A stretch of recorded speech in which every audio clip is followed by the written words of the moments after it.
Alors, on va parler de l'agility rongeur.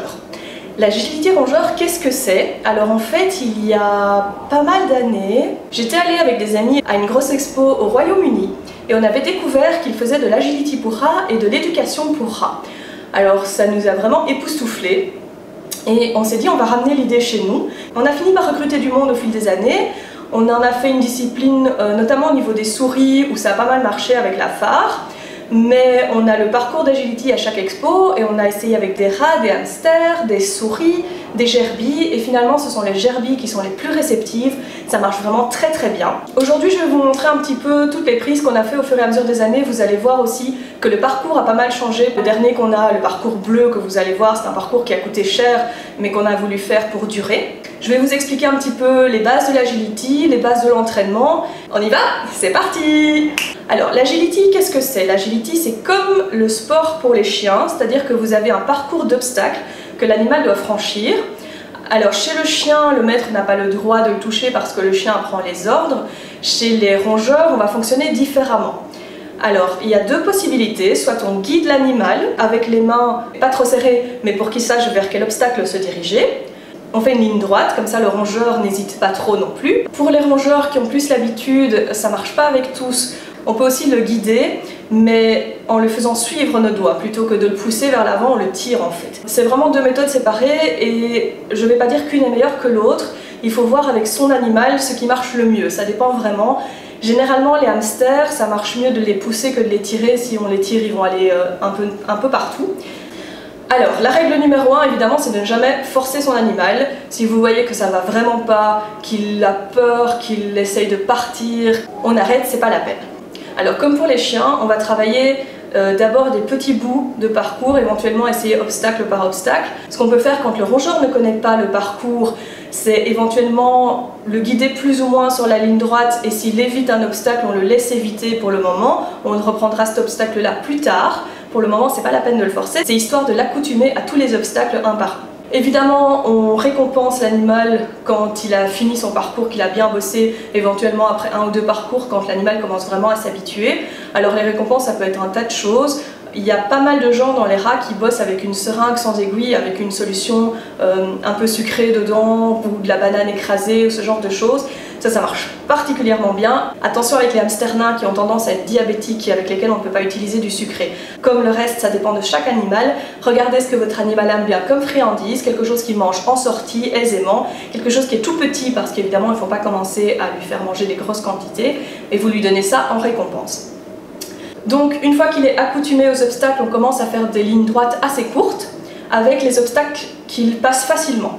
Toujours commencer avec un obstacle qu'il aime bien ou qu'il passe vraiment sans difficulté. C'est vraiment le meilleur moyen de l'entraîner. Une fois qu'il est parti sur sa course, généralement, il va continuer même les obstacles qu'il est un peu moins fan. Commencez par 3-4 obstacles avant de faire vraiment une longue ligne droite, ça ne sert à rien de faire ça directement.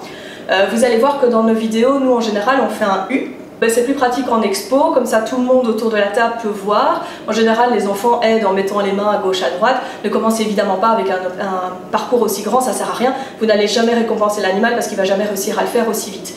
Donc commencez tout doucement. N'oubliez pas de faire ça sur une surface stable et avec un animal qui ne va pas sauter de la surface. Donc ne faites pas ça avec un animal qui n'est pas encore bien apprivoisé, il faut que vous puissiez quand même le rattraper, etc. etc. Faites des séances d'entraînement très courtes, ça sert à rien de les embêter avec ça pendant super longtemps. Alors nous, ça peut nous amuser, eux pas forcément, surtout au début.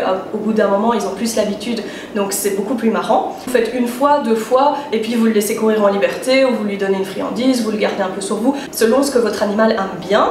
Toujours regarder dans le positif, donc évidemment ne pas réprimander, surtout ne pas frapper l'animal, ça me semble évident mais je vais quand même le répéter. On ne gronde pas un animal, on ne le remet pas dans sa cage parce qu'il a mal fait, etc. Même si votre animal a mal travaillé, ça n'empêche pas qu'il peut avoir une sortie juste après, parce que sinon il va commencer à détester le parcours agility, ça ne sert à rien. Alors encore un détail, il y a parfois des animaux qui n'aiment pas du tout ce genre de choses, notamment les animaux qui n'aiment pas être manipulés ou qui n'aiment pas courir, etc. Regardez avec chaque animal et si ça ne lui plaît pas, ça ne sert à rien d'insister, peu importe, trouvez une autre activité avec lui. Alors l'agility c'est quelque chose d'intéressant parce que ça renforce beaucoup les liens que vous avez avec votre animal, dans le sens où vous allez travailler avec lui, vous allez être en contact avec lui. Et plus vous êtes en contact avec votre animal, plus vos liens vont se resserrer. Donc pour ça c'est très chouette, et je pense notamment aux rongeurs plus diurnes ou crépusculaires comme les gerbilles, comme les souris, comme les rats, qui peuvent être travaillés par les enfants. Et ça c'est très bien parce que ça permet aux enfants d'avoir une activité commune avec le rongeur qui ne va pas forcément rester sur les genoux à faire des câlins. On va parler vite fait des obstacles. N'hésitez pas à utiliser tous les obstacles que vous voulez. Faites juste attention que ce soit adapté à l'espèce que vous avez à la maison et que ce ne soit pas dangereux. Donc par exemple, les rats et les souris sont beaucoup plus agiles pour grimper. Sur les parcours d'agility rat en Angleterre, ils mettent par exemple une corde qu'ils tentent entre deux obstacles. Et le rat doit passer sur la corde. Alors évidemment, ça c'est quelque chose qu'on ne peut pas faire avec un hamster. Les rats, les souris, les gerbilles ont tendance à sauter au-dessus des obstacles. Par contre, évidemment, les hamsters vont grimper au-dessus, ils ne vont pas sauter. On a les haies classiques. Donc les haies, c'est les bêtes petits obstacles à franchir. Donc généralement, la barre la plus haute fait à peu près la même hauteur que l'animal. Alors après les haies, on a l'espèce de pneu. En agility, ce serait le pneu.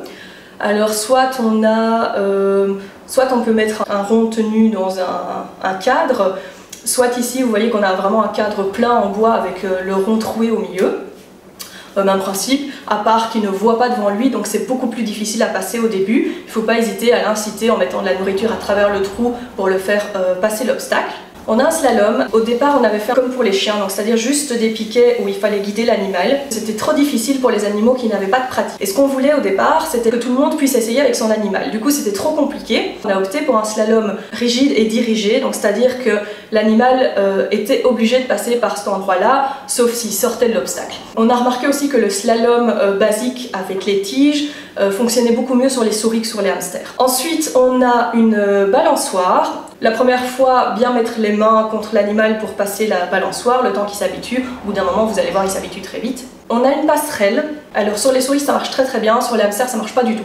Passerelle et palissade d'ailleurs. Donc la palissade, c'est un espèce de V inversé. Vous avez deux planches et alors vous avez des arêtes pour que l'animal ne tombe pas, ne glisse pas. On a les tunnels, différentes longueurs. N'oubliez pas que le tunnel en largeur doit être adapté à votre animal. Donc vous pouvez prendre des rouleaux de papier toilette pour les hamsters nains et les souris. Par contre, pour toutes les autres espèces, il va vous falloir des tuyaux un peu plus gros. Ce qu'on a fait aussi, c'est qu'on a mis une espèce de petite table surélevée. On s'en sert comme début de parcours. Ici, vous voyez qu'on a des obstacles qui sont faits de manière plus professionnelle. Chez vous, vous pouvez trouver plein de choses qui peuvent servir comme obstacles. Alors la seule chose qu'il faut penser quand on le construit de manière assez légère, c'est soit le mettre sur une surface antidérapante, soit scotcher les obstacles sur la table ou là où vous travaillez l'agility. Parce qu'en fait, le problème c'est que, notamment avec les hamsters, ils vont s'appuyer sur l'obstacle pour le passer et donc souvent ça glisse.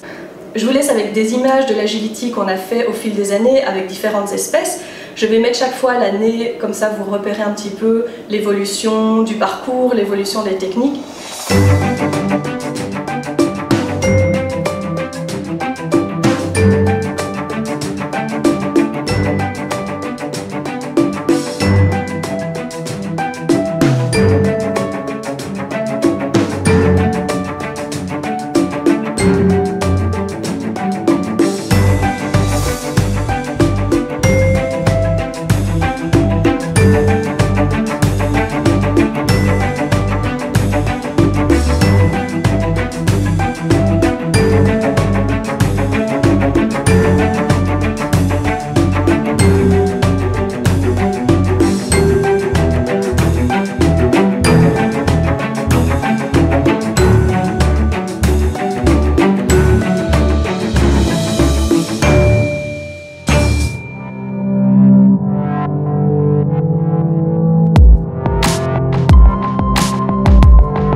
j'espère que cette petite intro sur l'agility vous aura plu.